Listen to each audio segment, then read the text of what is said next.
여러분 안녕하세요. 화학 2차시 수업을 진행하겠습니다. 네, 오늘은 물과 화학 식량에 대해서 같이 공부를 해보려고 해요. 근데 선생님이 여러 가지로 이제 뉴스를 많이 보고 했었는데 우리 학생들이 어, 인터넷 설정 자체를 어떻게 바꿔서 강의를 듣고 안 듣고 뭐 이렇게 하는 게 있다고 해요.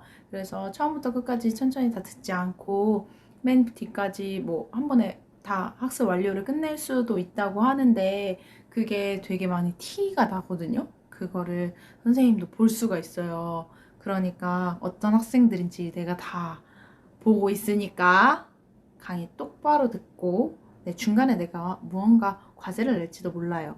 그러니까 알아서 다 수업에 잘 임해 주셨으면 합니다. 알겠죠? 그럼 오늘 수업 시작하겠습니다. 자, 먼저 우리가 저번 시간에 강의 OT 뒷부분에 이제 이어서 같이 수업을 했었던 건데 한 번 더 이야기를 하고 넘어가려고 해요. 어떤 부분이 있냐면 우리가 분자라는 게 무엇인지 정확한 명칭을 지금 알고 있어야 되는 거거든요. 그래서 분자는 어떤 물질의 성질을 가지는 가장 작은 입자예요. 자, 그럼 펜을 한번 꺼내보고 어떤 성질을 가지는 입자를 얘기를 합니다. 그런 애들은 뭐가 있을까? 산소 분자, 이산화탄소 분자, 포도당 분자 뭐 이런 애들이 있겠죠. 그래서 분자 자체를 쓸 때는 우리가 화학식을 어떻게 쓰죠? 네, 산소 분자 어떻게 쓰더라?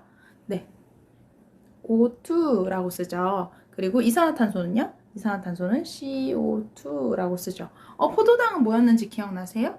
우리 통합과학에서 많이 배웠었을 텐데 우리가 탄소가 몇 개 들어가죠? 탄소가 6개. 그리고 C6H 수소가 몇 개? 수소 12개.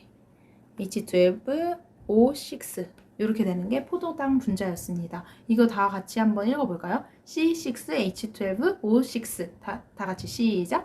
C6H12O6 이거를 막 C 6개, H 12개, O 6개 이렇게 하는 우리 화학을 공부하는 친구들은 없을 거라고 생각을 해요. 네, 우리 계속 한번 봅시다. 그래서 네, 화면이 조금 바뀌었죠? 네, 다시 한번 보면 우리가 물과 화학 식량에서 첫 번째로 분자가 어떤 애인지 한번 보려고 합니다. 이거는 OT 영상 뒤에 이어져서 선생님 설명했었던 것 중에도 나와 있는데 우리가 다시 한번 보면서 확인을 해볼게요. 첫 번째로 어떤 물질의 성질을 가지는 가장 작은 입자를 분자라고 합니다. 어떤 물질의 성질을 띄어야 돼요. 그래서 예를 들어서 H2O가 있는데 물이 있는데 여기에서 물 자체는 수소의 그런 성질을 갖거나 산소의 성질을 갖는 게 아니라 이 전체 H2O 물 분자 자체의 어떤 성질을 갖는 거죠. 이렇게 어떤 물질의 성질을 가지는 가장 작은 입자는 원자도 아니고 원소도 아니고 분자라고 얘기를 합니다. 그래서 분자는 먼저 첫 번째로 한 개의 원자로 된 분자가 있을 수 있어요. 그런 애들이 누가 있을까요? 딱 한 개로만 이루어져 있는 애들. 그렇죠. 우리 1학년 때 통합과학에서도 배웠겠지만 혼자만 있을 수 있는 분자는 누가 있냐면 지금 이런 애들 헬륨, 네온, 아르곤 이런 애들이 있겠죠. 얘네들을 뭐라고 얘기를 하죠? 그쵸. 얘네들은 비활성 기체라고 해요. 그러니까 활성화가 안 된다, 반응을 하지 않는다라는 얘기예요. 왜 얘네들은 반응하지 않고 혼자 한 개의 원자로 이루어져 있을 수 있죠? 맞아요.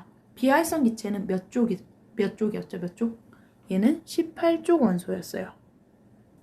왜 18쪽으로 모아놓는 거죠? 어떤 공통점이 있죠? 그쵸. 족은 원자과 전자의 개수를 가지고 얘기를 할 수 있어요. 원자과 전자의 개수가 18쪽 원소는 몇 개 있는 거예요? 그쵸. 8개가 있는 거죠. 8개가 있다는 건 더 이상 전자가 더 필요할까요? 안 필요할까요? 네, 더 필요하지 않고 8개까지 있는 것만으로도 충분히 안정한 거예요. 그러니까 다른 애들이랑 반응할 필요가 없는 거죠. 반응할 필요가 없다는 건 결합을 할 필요도 없다는 얘기예요. 그래서 얘가 He, 헬륨 같은 경우에도 헬륨 혼자만 있어도 충분히 안정하기 때문에 헬륨이 2개 있을 필요도 없고 다른 애들을 붙일 이유가 없는 거예요. 그래서 얘는 한 개의 원자로 된 분자 이 자체로도 안정하다는 거. 그래서 기체로 존재할 수 있다. 또 그거 말고는 뭐가 있을까요? 네, 한 가지 원소가 화학 결합한 분자예요. 한 가지 원소? 종류가 한 가지밖에 없다는 거죠. 이 애들이 화학 결합한 분자가 있을 수 있어요. 누가 있을까요? 우리가 수소 만약에 붙어 있다면 수소로 이루어진 분자는 뭐예요? 수소 기체. 걔가 누구였죠? H2. 맞아요. H2 수소 기체가 있을 수 있고, 그거 말고도 산소 기체 혹은 또 다른 건 질소 기체. 그래서 이렇게 있을 수 있는 거죠. 그거 말고도 산소 원자 자체가 3개가 붙어 있는 애가 있을 수 있어요. O3. 얘를 뭐라고 할까요? 얘는 오존이라고 얘기를 해요. 오존은 O3라고 하는 거 잘 기억해 두세요. 그리고 그거 아니어도 여러 종류의 원소가 화학 결합한 분자가 있을 수 있죠. 그게 앞에서 봤듯이 이런 애들이 나오겠죠. 그쵸? CO2, NH3 이게 암모니아여죠. NH3 그리고 C6H12O6 얘 누구라고요? 맞아요. 포도당 이런 애들이 여러 가지 종류의 원소가 화학 결합한 분자가 있을 수 있어요. 근데 여기서 분자가 아닌 화합물들이 있을 수 있죠. 누가 있었죠? 분자는 O2면 O2끼리, H2면 H2끼리 같이 다녀야 되는데 그게 아니라 여러 개가 같이 뭉텅이로 같이 다니는 애들이 있어요. 그게 누가 있느냐?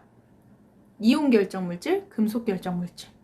자, 그래서 보면 소금 같은 경우에는 염화 이온과 나트륨 이온. 그러니까 염화 이온이 음이온일 거고 나트륨 이온이 양이온일 텐데 얘네 둘이만 다니는 게 아니라 옆에 있는 애들이 정전기적 인력에 의해서 같이 붙어서 전체 덩어리를 이루게 되는 거죠. 이렇게 이온 결정 물질, 결정이라고 얘기하는 거에 영어로 뭐라고 하죠?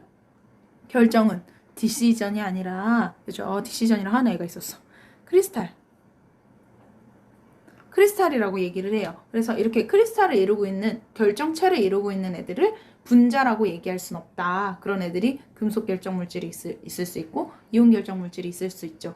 금속 결정 물질은 뭐예요? 우리가 배웠다시피 통합과학에서 얘기 나왔죠. 금속 원소, 만약에 철이 있는데 얘네들은 그냥 원자 자체로 있는 게 아니라 여기에서 누가 떨어져 나가죠?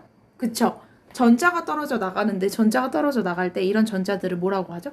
그치. 금속 결정 물질에 있는 전자는 자유롭게 이동할 수 있다. 그래서 전류도 잘 흐르고 열 전도율도 높고 그래서 연성과 전성 그러니까 뽑힘성과 표짐성이 크다. 그런 성질을 갖고 있다. 그래서 자유전자라고 얘기했었죠.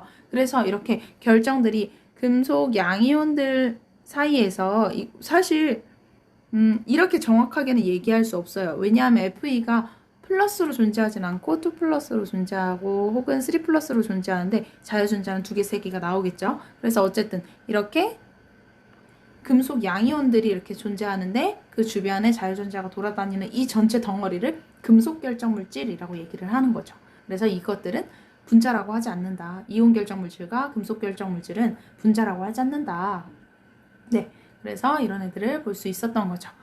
잘 안 보이네요. 내려가 볼까요? 네, 그래서 그 얘기를 하는데 그럼 원자량에 대해서 지금 단어를 알아야 돼요. 원자량이 뭘까요? 원자량은 무슨 말이냐면 원자의 상대적 질량값을 얘기를 하는 거예요. 원자는 사람 머리카락의 100만 분의 1? 이 정도 사이즈로 엄청 작아요. 그렇게 엄청 작은데 이 질량을 재기엔 너무 질량이 조금 나가는 거죠. 원자량이라고 하는 것은 그래서 상대적인 질량값으로 나타내고 있어요. 근데 상대적 질량값이라는 건 누가 기준이 되어야 된다는 거죠. 그 기준을 누구로 놓느냐? 탄소의 질량값을 12로 정한대요. 근데 왜 탄소일까? 왜 굳이 탄소로 정할까요? 우리가 저번 시간에 배운 거에서 탄소들이 이루고 있는 물질들, 그래서 탄소로 이루어진 구성 물질들을 뭐라고 했었죠? 탄소 화합물이라고 얘기했었죠. 그 정도로 탄소는 여러 가지 가장 다양하게 물질들을 구성할 수 있어요. 나중에 화학과를 가게 되면 전공이 여러 가지로 나누어질 수 있는데 그 중에서 가장 인기가 많은 그런 과목은 뭐가 있냐면 유기화학이에요. 유기화학은 무슨 말이냐? 유기가 영어로 뭐죠? 올가닉이라고 하죠. 그 안에 들어있는 거는 유기화합물이라고 하는 건 탄소가 들어가 있는 탄소화합물이 유기화합물이에요. 그럼 탄소가 들어가 있지 않은 화합물을 뭐라고 하냐면 얘는 무기화합물이라고 얘기를 하죠. 그래서 inorganic이라고 얘기를 하는데 이렇게 유기화합물, 무기화합물이 있을 수 있는데 유기화학에 대한 애들은 책이 이만큼 두꺼워요. 그 말은 무슨 말이냐? 탄소로 구성되어 있는 모든 물질들이 이 책 안에 다 들어가는 거예요. 근데 탄소를 제외한 모든 애들을 다 무기화합물이라고 얘기를 하는데 그걸 무기화학이라는 이만한 전공책에서 또 다뤄요. 그러니까 탄소로 이루어진 화합물에 대해서 이만큼 다루고 탄소가 아닌 애들에 대해서 이만큼 배운다는 거예요. 그 말은 탄소가 그만큼 화합물을 많이 만들어낸다는 얘기인 거죠. 그게 무슨 말이냐? 탄소는 원자과 전자가 몇 개 있었죠? 4개 있었기 때문에 엄청 다양하게 물질들을 만들어낼 수 있다 그랬어요. 그래서 이렇게 많은 물질들을 만들어낼 수 있으니까 탄소 자체가 활용도가 되게 높은 거죠. 그러니까 탄소 자체가 여러 가지 물질들의 기준이 될 수가 있는 거예요. 그래서 이때 원자량을 얘기할 때 탄소 자체를 기준으로 하고 탄소의 질량을 12로 정하는 거예요. 12로 정하고 나머지 애들을 환산을 할 수 있습니다. 그래서 무슨 말이냐? 탄소 원자 한 개의 질량은 수소 원자 몇 개? 12개의 질량과 같게 나온다는 거예요. 탄소가 12였으면 수소 자체는 몇 개? 수소 자체의 원자량은 몇이라는 거예요? 얘는 1이라는 거죠. 그러니까 얘가 12개 있을 때 탄소 원자 하나의 질량과 같다라고 얘기할 수 있는 거니까요. 자, 그래서 우리가 원자량에 대해서 얘기를 할 때 탄소 원자 한 개의 질량은 수소 원자 12개의 질량과 같다. 그리고 나머지 애들은 이렇게 정할 수가 있는 거예요. 자, 이렇게 정해낼 수가 있는 건데, 자, 그랬을 때 수소 원자를 보기 전에 탄소를 먼저 한번 볼까요? 탄소를 봤을 때 탄소의 대략적 원자량은 11이에요. 근데 정확한 원자량은 몇이래요? 정확한 원자량은 12.000, 얘는 12. 왜냐? 얘는 기준이었으니까 10인데 다른 애들을 한번 봅시다. 수소를 보는데 그럼 탄소 원자 한 개의 질량이 수소 원자의 12개 질량과 같다고 했으면 수소가 원자량 자체가 1이면 1일 것이지 1.008은 뭔데? 정확한 원자량은 1.008이래요. 그러면은 질소 한번 볼까요? 질소 같은 경우엔 N, 얘는 7번이죠? 근데 대략적 원자량은 14랬는데 근데 정확한 원자량은 몇이래요? 14.007. 이게 뭔 소리예요? 다른 애들을 봅시다. 산소 16인데 얘는 15.999. 왜 이렇게 바뀌는 건지, 얘네들은 왜 이렇게 환산이 되는 건지 우리가 한번 뒤에서 봅시다. 우리가 아는 수소는 몇 번이죠? 원자 번호가 1번이에요. 수소는 1번이에요. 1번인데 우리가 아는 수소는 수소 한 가지였나요? 아니죠. 수소, 그리고 수소 말고 또 뭐 있죠? 중수소 있죠. 중수소. 또 뭐도 있어요? 맞아요. 삼중수소도 있어요. 얘네들의 차이는 뭐였죠? 얘네 다 똑같이 몇 번이에요? 1번이에요. 1번이에요. 수소는 다 1번일 텐데 1번인데 차이점은 뭐가 달라요? 위에 나와 있는 거 우리 저번 시간에 배웠을 때 위에 왼쪽 상단에 쓰는 거는 뭐죠? 그쵸? 질량수를 쓰는 거예요. 질량수를 쓰는데 그 질량수가 기본 수소는 질량수가 몇이에요? 1이죠. 왜냐? 원자 핵에 뭐가 들어가 있는데 원자 핵 안에 양성자와 중성자가 들어있는데 그 두 개의 개수를 합해서 질량수라고 나타내는 거예요. 근데 원래 수소 같은 경우에는 원자 핵 안에 중성자가 있을까요? 없을까요? 없죠. 수소는 양성자 하나에 밖에 전자, 글씨 진짜 별로다잉. 그죠? 자, 양성자 하나에 전자가 하나 있어요. 근데 여기에 양성자 하나 말고 또 누가 있을 수 있다? 중성자가 하나 있을 수 있고 뒤에 주변에 전자가 하나 붙을 수가 있다. 또 양성자가 하나 있을 수 있고 그리고 중성자는 2개가 있을 수 있다. 그리고 전자는 몇 개예요? 그래도 전자는 전기적으로 중성을 이루기 위해 플러스 전하와 마이너스 전하는 똑같이 들어가 있어야 되는 거죠. 그래서 얘네들은 지금 수소, 중수소, 삼중수소 이렇게 3가지가 있어요. 근데 공기 중에서는 그 지구상에서는 어떻게 원소가 분포가 되어 있을까? 거의 대부분 우리가 뭘로 존재한다? 수소로 존재한다. 수소로 존재하는데 그거 말고도 중수소, 삼중수소 다 있을 수 있어요. 근데 그 존재 비율에 맞춰서 얘네들이 결정을 하는 건데 먼저 질량수 아까 보다 만 거 다시 얘기를 해볼까요? 수소 같은 경우에 질량수가 몇이에요? 1이에요. 중수소는요? 2가 되겠죠. 2예요. 삼중수소는 3이 되겠어요. 그러면 수소에 비해서 중수소는 몇 배 무거운 거예요? 2배 무거운 거죠. 그럼 삼중수소는 수소에 비해서 몇 배 무거워요? 3배가 무거운 거예요. 이건 요 세 가지 모두 수소의 원자량이 다 다르다는 거예요. 근데 수소라고 하면 원자량은 하나로 만들어줘야 되잖아요. 그래서 우리가 말하는 게 평균 원자량이라고 얘기를 하는 거예요. 평균 원자량이라고 얘기를 하는데 그 평균 원자량 자체가 지구상에 존재하는 수소, 중수소, 삼중수소의 존재 비율을 계산해서 그걸 평균적으로 원자량을 나타내는 거죠. 그걸 나타낼 수 있는 게 문제가 67쪽, 교과서 67쪽을 보면 나와 있어요. 이건 뒤에서도 얘기를 하는 건데 자연에서 염소, 그러니까 CL의 경우에 몇 번이죠? 얘는 17번이에요. 그래서 보통 17번이라면 얘는 질량수 자체가 곱하기 2, 34 정도 돼야 되는데 얘네들을 보니까 여기 보면 35, 질량수가 35인 염소와 질량수가 몇이에요? 또 하나 더 있는 건 37인 염소가 있다는 거죠. 얘네들이 있는데 얘네들이 각각 75.76% 그리고 중수소가 37, 질량수가 37인 염소 같은 경우엔 24.24%가 존재한대요. 얘네들을 가지고 평균 원자량을 구해보라는 얘기인 거예요. 선생님이 일부러 맨 뒤에 있는 내용을 가지고 다시 온 건데 이거를 우리가 간단하게 한번 문제를 풀어볼게요. 그래서 여기에서 정리를 해보면 우리가 간단하게 숫자를 바꿀 수 있도록 질량수가 35짜리가 3배, 질량수가 35짜리와 질량수가 37짜리인 애가 3대1의 비율로 있다는 얘기인 거예요. 그런데 얘의 원자량을 구해보라는 거네요. 그래서 선생님이 한번 풀어볼게요. 얘를 구하려고 하는데 원래 있는 질량수가 35짜리인데 얘가 전체에 몇 분의 몇 있다는 얘기인 거예요. 얘가 4분의 3 있다는 얘기인 거죠.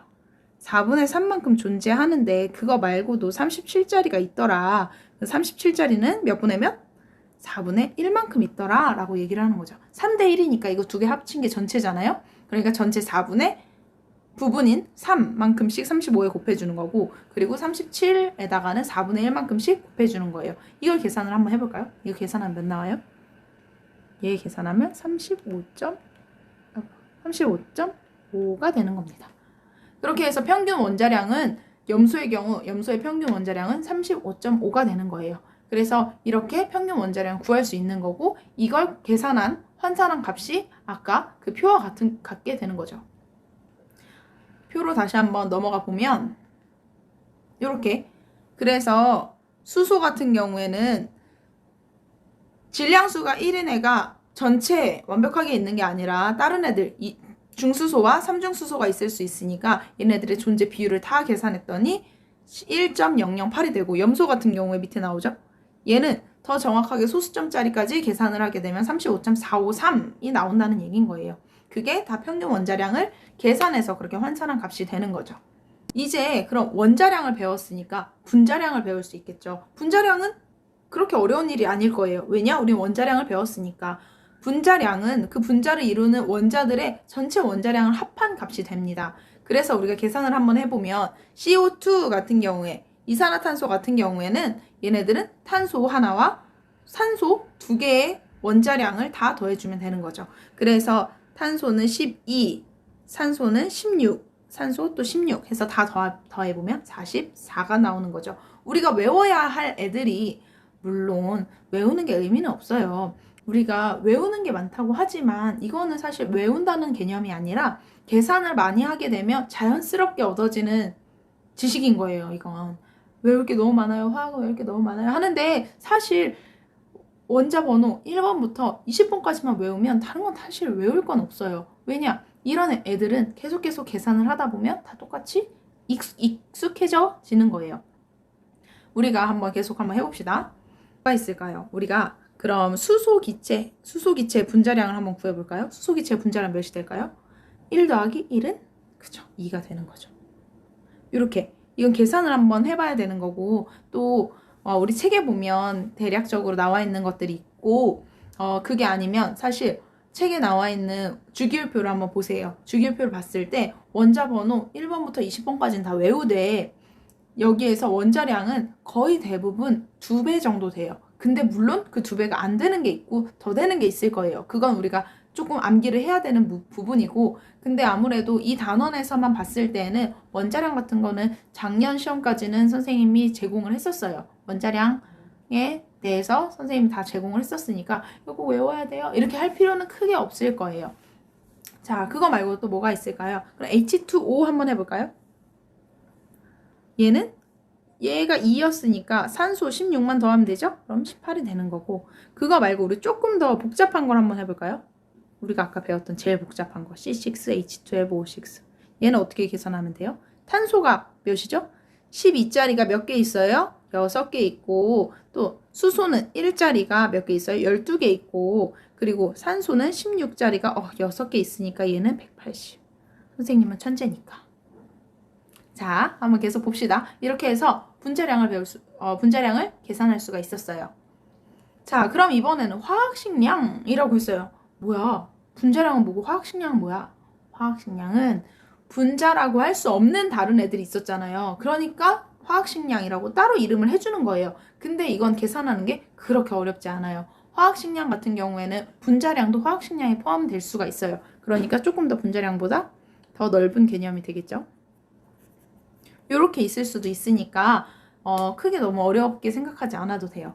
예를 들어서 지금 나와 있는 모양이 누구예요? 그쵸, 소금이죠. 소금 이온 결정이에요. 그래서 NaCl 같은 경우에는 화학식량을 어떻게 구해요? 너무 어려워. 이렇게 얘기하는데 Na 같은 경우에는 얘는 몇 번?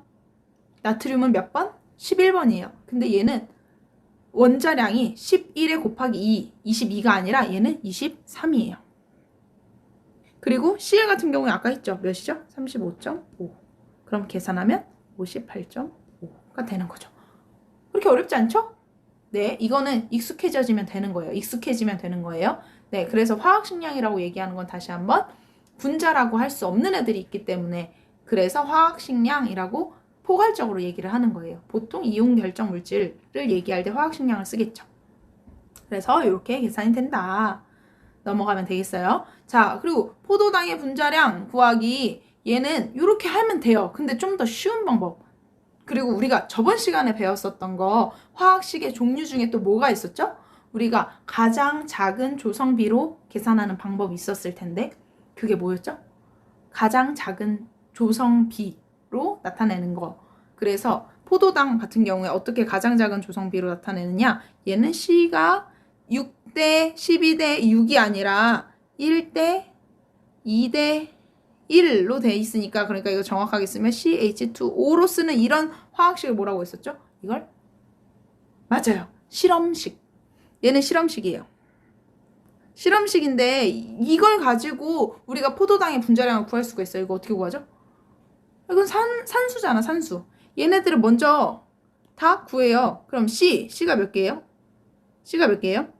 12 더하기 수소 12가 2개 있대요. 2개 더하기 산소 16을 더하면 몇이 되죠? 얘는 30이 되죠. 근데 우리가 아까 6대 12대 6을 1대 2대 1로 바꿨어요. 몇 분의 1 한 거예요? 6분의 1 했잖아. 그러니까 실험식 량에서 곱하기 몇을 하면 돼요? 실험식 량인 30에서 곱하기 6을 하면 얘는 화학식 량, 그러니까 분자량 180이 나온다는 얘기예요. 이렇게도 계산할 수 있다는 거지. 할 수 있겠죠? 네, 이렇게도 계산할 수 있다. 그거 말고도 원자량으로 화학식량 구하기 3산화이철. 3산화이철은 녹슨철이 되는 거죠. 3산화이철 같은 경우에는 어떻게 되느냐? 얘네들은 말이 화학식량이지 그냥 분자량 구하는 거랑 똑같다고. 왜냐? 3산화이철은 이온결합 물질이기 때문에 분자라고 할 수 없잖아요. 분자라고 할 수 없으니까 분자량이라고 말하는 게 말이 맞지 않죠. 그러니까 화학식량이라고 얘기를 하는데 각각 더하면 되는 거예요. 그래서 철이 몇일까? 얘는 55.8이에요. 그러니까 55.8짜리가 곱하기 몇 개? 2개 있는 거고, 산소는요? 산소 16짜리가 몇 개? 3개 있다. 이거 계산하면 되는 거죠. 몇일까? 계산해봐. 그럼 159.6이 되는 거지. 그래서 이렇게 금속이나 이온결합 물질 같이 분자로 존재하지 않는 애들은 화학식량이라고 얘기를 한다. 이렇게 얘기할 수 있는 거예요. 자, 50쪽을 한번 펴보세요. 50쪽의 이 문제를 한번 풀어볼까요?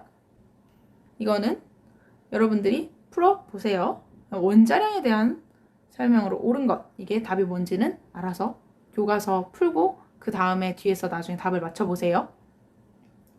자, 그리고 31쪽에 보면 요 내용이 있죠. 요 내용이 화합물의 화학식량을 구해보는 거예요. 이것도 각자 한번 풀어보세요. 각자 한번 풀어보고 답까지. 이건 사실 내가 다 풀어줄 수는 없는 거잖아. 이거 너무... 네, 그래서 이 문제 한번 각자 풀어보고요. 이거 답도 알아서 뒤에 보고, 뒤에 답이 나와 있거든요. 이거 보고 맞춰보면 될 것 같아요. 선생님이 뒤에 답 있다고 말해주는 거는 그거 보고 그냥 받아 쓰라고 하는 게 아니라 진짜 공부를 하고 체크를 하라는 의미예요. 자꾸 뒤에 답을 보면서 확인하는 게 아니라 각자 다 풀어보고 나서 그렇게 앞으로도 계속 확인을 했으면 좋겠습니다. 자, 그러면은 다음 시간에는 뭘 배울 거예요? 뭘 배울까요? 맞아요. 몰에 대해서 배워볼 겁니다. 그러니까 오늘은 여기까지 하고 그리고 다음 시간에 뭘 배울 때 우리 다시 한번 만나도록 합시다. 오늘은 여기까지. 안녕.